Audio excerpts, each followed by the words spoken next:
Good afternoon. I'm Peter Mazzuchin, real estate broker with Keller Williams Real Estate Associates, and the topic that I'd like to discuss today is basement apartments, also known as accessory dwellings. Peter, I've heard that Brampton does not have guidelines for registering basement apartments, unlike Mississauga. Well, Jason, I appreciate your commentary. Let me cure the myth. First of all, are you that familiar with basement apartments or accessory dwellings, Jason? Not really, no. Okay. Well, what happened was the Ontario Fire Marshal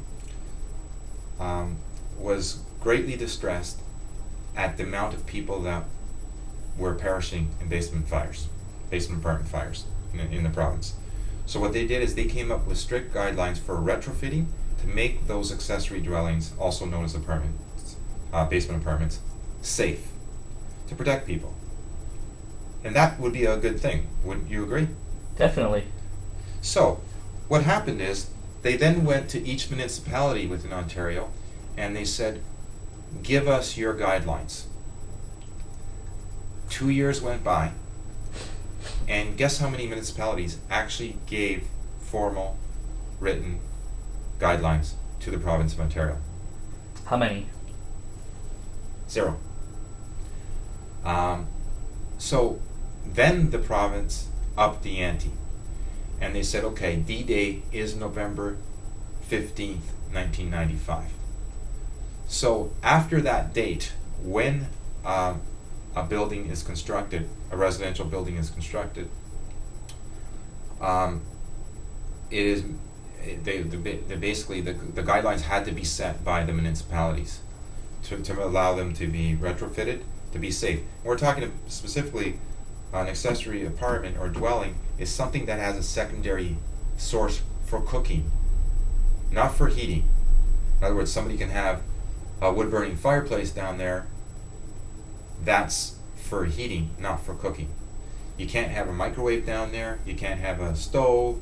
You can't have,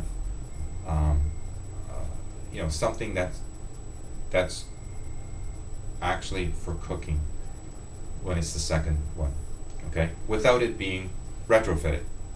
And that's for safety purposes, and that makes a lot of sense, doesn't it? Mm-hmm. Okay. So then what happened is, after D-Day, November 16th, 1995 happened, Brampton was the most stringent municipality and implemented the most stringent guidelines for accessory dwellings. They introduced a formalized registration process, again, to make things safe and make them retrofit. Unfortunately, a very small percentage of basement apartments actually did get registered. Brampton has just over 3,000 registered basement apartments, and that's good because those ones are safe. They've been checked and retrofitted. They have the proper means of ingress and egress. They have the sprinklers in the furnace room, and they're safer than not being retrofitted. Unfortunately, not all municipalities have implemented as stringent guidelines, and also Brampton stopped the registration process in February 2006, and they continued with the registration process until July 2006, and then after that they stopped registering them.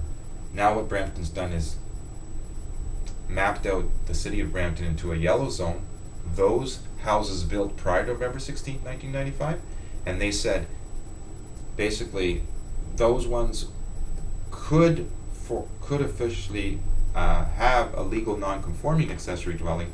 They won't continue to register them. Okay. However, if a house was built from after November 16, 1995 onwards, then that's automatically in the red zone. Automatically it's illegal. Even though they can have it retrofitted for safety, it's not going to be legal. And this is for the entire province. The only exception to that took place August 1st of 2001 for the City of Toronto. The City of Toronto councillors voted on it, and they voted 27-25 in favor of allowing that exemption. They had gone to the province and they said, we have a shortage of affordable housing. We have more homeless people than any other city in Ontario. It's true. They also have the greatest population of any other city in Ontario. That being said, they did have and still have a shortage of affordable housing. So having a basement apartment allows the owner to have their mortgage payments subsidized with that additional rental income coming in from the basement apartment. And that allows some homeowners, in fact a lot of them, to become homeowners, and otherwise they couldn't afford the mortgage payments without their help. So, is that clear? Yes. Okay. And some municipalities still continue to have guidelines. For example, Erin now has recently said that they will allow accessory dwellings everywhere in the whole town of Erin. The reason being is because the parents whose children were leaving the family nest, so to speak, the parents wanted them to come back and live in Erin, and the children said, unfortunately, they can't afford it because real estate has outpaced incomes, and it will continue to do so. So consequently, the only way to make it affordable is they took this drastic step. So now, it doesn't matter about the age of the house in Erin, just so long as Erin itself allows it, and they do for the entire township of Erin, it becomes more affordable for those children that otherwise could not purchase in Erin. And every municipality in Ontario has a challenge with getting enough funds downloaded from the province or from the federal government to provide the level of service that it wants to provide for its constituents. And we need to find ways of creating more effective forms of affordable housing. Accessory dwellings or basement apartments is one element to make that happen. You may be wondering, well, what about those people that purchased in single-family dwelling neighborhoods? Don't they deserve to have those neighborhoods remain single-family dwelling neighborhoods? And I would concur. Absolutely, they should, because what they purchased, they should be allowed to keep. At the same time, there needs to be